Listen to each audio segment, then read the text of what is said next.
Untuk anak-anak SMA PS bertambah lagi bukunya. Gak usah perang lah, pasti bisa diomongin secara baik-baik, sama kayak hubungan kamu sama si dia. Ya kalau Ukrainanya ngelunjak ya nggak apa-apa, perang aja.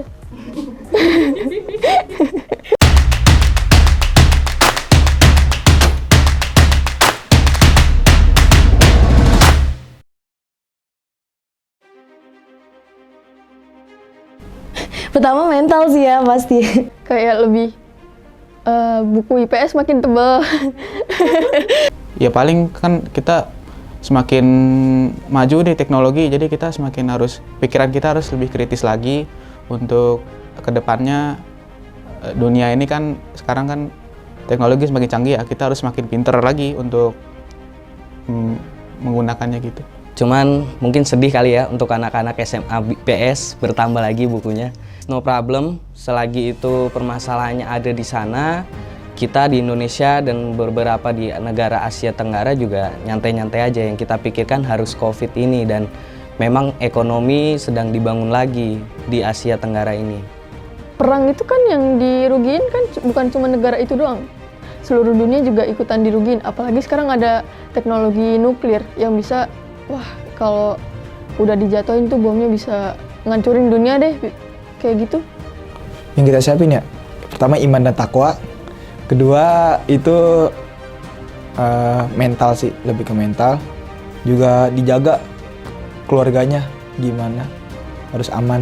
Kuncinya apa, yang ngumpet gak sih? Karena nggak punya senjata apa-apa gitu. Jadi kita juga bingung, kita bukan siapa-siapa, cuman rakyat kecil yang rumahnya di pinggiran gitu ya kan. Kayak kita juga bingung gitu, kita nggak salah apa-apa kita kena. Jadi yang ya kayak nyelamatin diri aja gitu yang kita persiapkan. Kita harus tetap tenang walaupun dunia lagi kisruh, kita harus tenang, harus bisa berpikir ke depannya tuh kita harus ngelakuin apa. Kalau saya sih yang pertama dipersiapkan itu pertama mental, karena mental diperlukan banget buat situasi kayak gitu. Sama yang kedua sih jalinan keluarga yang paling penting. Mungkin bisa ikut wamil kalau memang pemerintah ngadain wamil. Kepada Tuhan Yang Maha Esa, kita tetap beribadah. Memang ini adalah teguran juga untuk kita agar tidak kita saling berkelahi juga, jangan sampai berkelahi. Ini sudah digambarkan oleh Rusia dan Ukraina, dan Indonesia kalau bisa kita bisa menjadi penengahnya untuk agar selalu ingat kalau kita itu sama-sama manusia, sama-sama memiliki hak asasi manusia yang sama-sama tinggi dan sama-sama sederajat, nggak bisa dibedakan. Kalau persiapan secara diri sendiri itu sebenarnya, kalau untuk saat ini aku masih bingung kayak gimana cara menyikapi berita-berita yang ada tentang kayak perang-perang kayak gitu. Cuma kalau untuk negara sendiri kayaknya harus lebih dipersiapkan secara militer deh kalau aku lihat. Apalagi sekarang Indonesia juga bukan militernya doang, tapi otak masyarakatnya juga harus diubah karena terlalu ikut campur. Kalau apalagi aku lihat di komen-komen section di Twitter itu banyak banget orang Indonesia yang kayak ya bisa dibilang sok tahu tentang apa yang terjadi antara Rusia dan Ukraina. Untuk Ukraina dan Rusia yang kalau bisa melihat video saya, ya saya harap ya perang itu kalau bisa nggak usah terjadi. Kita harus berdamai, kita harus merangkul satu sama lain. Kalau ada perbedaan pendapat antara kedua negara tersebut, ada konflik, diselesaikanlah dengan secara damai dan kepala dingin. Tetap berperanglah secara sehat. Apabila itu memang perlu untuk perang ya silahkan diperangin, namun memiliki tujuan yang jelas dan memiliki aturan-aturan perang mainnya. Memang kan sudah kita ketahui kalau di dunia itu memiliki permainan perang, dan itu memang harus kita perlihatkan. Dan juga warga-warga sipil jangan sampai diserang, karena memang berita-berita yang sekarang banyak warga-warga sipil dari Ukraina yang ditolong oleh kepalang merahan. Jadi agak mirisnya di situ. Kalau bisa nggak usah ada peperangan ya, kita datar-datar aja kayak biasa. Lagi pula kan sama punya negara masing-masing, jadi kayak berteman aja gitu. Sebenarnya itu Rusia itu ada positifnya, ada negatifnya juga sih Kak. Positifnya itu kita mengingat pertama kenapa ketika Israel menyerang Palestina itu negara bungkam. Terus kedua kenapa pas Rusia nyerang invasi ke Ukraina itu dunia itu mengencam. Pesan saya sih lebih baik dijaga lagi kekeluargaannya, kalau bisa ya jalin politiknya lagi. Ya kita nggak tahu dunia politik di sana itu gimana, karena dunia politik di Indonesia aja udah begitu. Pesan saya sih cuman satu, kalau bisa dibicarakan dengan baik-baik, kenapa harus enggak? Kita bisa ngatasin masalah dengan kepala dingin, nggak perlu pakai kepala panas, nggak perlu pakai perang.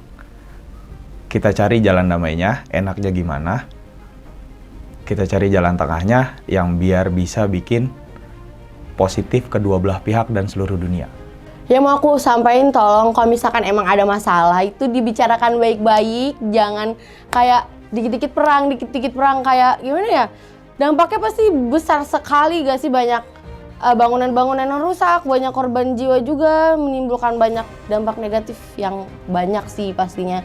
Jadi ya aku cuman berdoa semoga perangnya itu cepet berakhir, pokoknya diberakhirin lah, jangan perang-perang gitu, takut. Gak usah perang lah, pasti bisa diomongin secara baik-baik, sama kayak hubungan kamu sama si dia.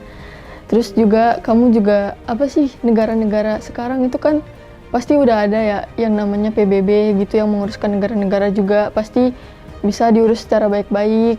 Tapi ya kalau Ukrainanya ngelunjak ya nggak apa-apa, perang aja.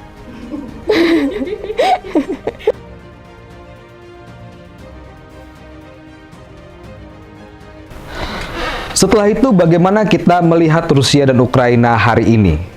Itu semua berawal dari keinginan Ukraina yang kita lihat di wilayah Ukraina Timur itu ada sekelompok masyarakat yang berbahasa Rusia yang ingin kemudian menjadi gabungan dari Rusia itu sendiri. Mengapa demikian? Kita harus memahami bahwa Rusia itu sangat menghargai apa yang menjadi nasionalismenya. Dan itu kemudian kita juga harus melihat bagaimana ternyata ras itu sangat berpengaruh dalam konteks Eropa Timur. Sehingga kita tidak bisa melihat, oh Ukraina adalah entitas utuh yang sangat seperti halnya Georgia gitu ya, yang sangat pro terhadap Barat. Enggak. Ukraina Timur adalah masyarakat Rusia, terutama di daerah Donbas dan Crimea. Apalagi saat itu di Donbas adalah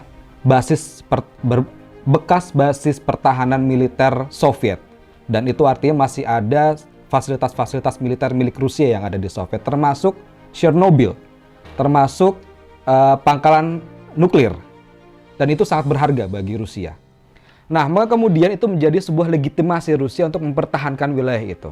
Tetapi dalam konteks perjalanannya terjadi diplomasi. Yang tadinya Sevastopol itu harusnya menjadi milik Rusia, tetapi Rusia bersedia untuk membayar sewa saja karena itu berkaitan dengan kedaulatan Ukraina. Tetapi di sisi lain eskalasi meningkat. Eskalasi meningkat artinya apa? Terjadi peningkatan ketegangan. Dimulai dari apa? Dimulai ketika Ukraina muncul keinginan untuk bergabung menjadi NATO.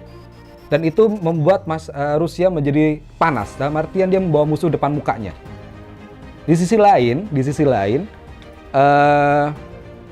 Rusia itu pernah mengawal suatu presiden ya yang bernama Viktor Yanukovych menjadi istilahnya perwakilan tangan dari Rusia untuk menjaga stabilitas kawasan di sana. Tapi kemudian karena ada sekelompok masyarakat di Kiev, di ibu kota Ukraina yang tidak pro terhadap kebijakan dari Yanukovych, maka kemudian digulingkan melalui sebuah unjuk rasa massal.